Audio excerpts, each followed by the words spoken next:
నా పేరు కోటేశ్వరరావు. నేను మచిలీపట్నం హెల్త్ సంఘానికి ప్రెసిడెంట్ని. ఏంటి బందర్ పరిస్థితి అంటే ఈ రాజకీయాలు బాగోలేదు. ఇవాళ ఏది ఎలా ఉంటుందో అనేది తెలియదు.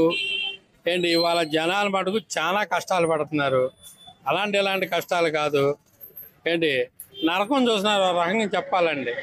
అంటే ఇప్పుడు ప్రభుత్వాలు లోపమో లేకపోతే జనాల్లో లోపమో, జనాలకు వ్యాపారాలు లేవు, చాలా ఇబ్బంది పడుతున్నారు. ఒక కూలోడు కానించి మధ్య తరగతి వరకు అందరూ కష్టాలే. ఎవరు సుఖంగా బతికింది ఎవరు కనపడతలే. బందర్లో పోర్టు అంటున్నారు. నా చిన్నప్పటి నుంచి పోర్టు జరుగుతూనే ఉంది కానీ ఇప్పటికి తాళలేదు అది. మరి అది ఎప్పుడు బాగుపడద్దో ఏంటి, బందర్ ఎప్పటికి డెవలప్ అవుద్దో తెలియదు.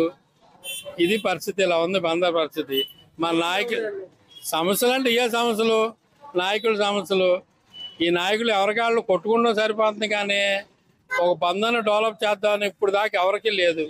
ఏ నాయకులకి ఏమంటే పెండింగ్లు ఉన్నాయిగా. ఇప్పుడు ఉండడానికి చాలా పెండింగ్లు. ఇల్లు అని ఇచ్చారు, ఇల్లు పెండింగ్లు, ఇల్లు ఎవరికి ఇవ్వలేదు. నా పేరు జి సోమశేఖర్, రామనాయుడుపేట, నాది మచిలీపట్నం. ఇది లాస్ట్ 15 years నుంచి no change in development or anything. In Rajasekhar time only development confirmed. ఇది normal in basic development only. No other changes in 15 years. We are given 15 feet road extension in free for municipality. No compensation get for municipality. It is only for given for development for town development. నా పేరు చంద్రశేఖర్. మచిలీపట్నం టౌన్కి ప్రథమ కారణాలు 4. Street lights, రోడ్లు అంటే కోనసర్ నుంచి 3 స్తంభాల వరకు రోడ్లు ఏమి బాగాల. దాని గురించి అధికారులు కానీ ప్రజాప్రతినిధులు కానీ పట్టించుకోవట్లా. తర్వాత ట్రాఫిక్ కూడా ఓవర్గా ఉంది. దాని గురించి పోలీస్ కానిస్టేబుల్స్ లేకపోతే హోంగార్డులైనా నియమించాలి. హోంగార్డు కూడా జాబ్ ఇచ్చారు కదా స్టేట్ గవర్నమెంట్ వాళ్ళు నియమించాలి. నెక్స్ట్ స్ట్రీట్ లైట్స్, రోడ్స్ చెప్పాను. వాటర్ కూడా సరిగ్గా రావట్లా. ప్యూరిఫైర్ వాటర్ అనేది రావట్లా. పేపర్ల ప్రకటన వరకే తప్ప ఆచరణలో లేదు. నా పేరు ప్రకాష్ అండి. బందర్లో వచ్చేటప్పటికి మనకి మున్సిపాలిటీ అసలు సరిగ్గా లేదండి. అసలు municipality main. First of all మేము కంప్లైంట్ ఇచ్చాం 5 రోడ్ సెంటర్లో మనకి బార్గెట్ ఒకటి ఉందని చెప్పి. దాని గురించి ఎవ్వరూ పట్టించుకోలేదు. ఒకరోజు తీశారు జనసేన వాళ్ళు, మళ్ళీ పెట్టించారు. దాని గురించి అసలు ఎవరు పట్టించుకోవట్లేదండి.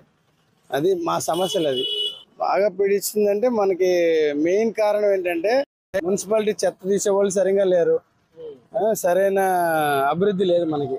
నా పేరు నాదిల సత్యం అండి. ఆదర్శ నగర్లో ఉంటాను నేను. ఇది మచిలీపట్నం వ్యవహారం చూసుకుంటేనండి, ఇప్పుడు మంచినీళ్ళు సరిగ్గా రావట్లేదు. కరెంట్ తీసేసినప్పుడు వాటర్ ఇస్తున్నారు. దానివల్ల మాకు చాలా ప్రాబ్లం అవుతుంది. మోటార్లు ఉన్న వాళ్ళకి చాలా ప్రాబ్లం అవుతుంది. ఇప్పుడు అదే కాకుండా ఇప్పుడు రోడ్లు చూసుకుంటేనండి, ఆవులు ఎక్కడ చూసినా ఆవులు ఉంటున్నాయి. ఆవులను తోడలేకపోతున్నాం. ఆవులను తోలితే మళ్ళీ వాళ్ళు వచ్చి ప్రాబ్లం క్రియేట్ చేస్తున్నారు. అదొక నిర్మూలించాల్సిన అవసరం ఉంది మీకు. ఆవుల వల్ల యాక్సిడెంట్లు కూడా అవుతున్నాయి. అవి వచ్చి రోడ్డు మీద ఉండటం వల్ల మరి వెహికల్స్ వాళ్ళు ఇబ్బంది పడుతున్నారు. అదే కాకుండా ఇంకా మరి పోర్ట్ వ్యవహారం చూస్తే మాత్రం పోర్ట్ మరి వస్తుంది అంటున్నారు, రోడ్లు వేస్తున్నారు అంటున్నారు. కానీ మాకు చూస్తే మాకేం కనపడతలేదు. అక్కడ మేమేళ్ళు చూస్తే ఏం కనపడతలేదు. పోర్టు వచ్చేస్తుంది అంటున్నారు. అది ఎంతవరకు కరెక్ట్ తెలవట్లేదు. తర్వాత మెయిన్గా చూస్తారంటే సచివాలయం ఉన్నాయి కదండి.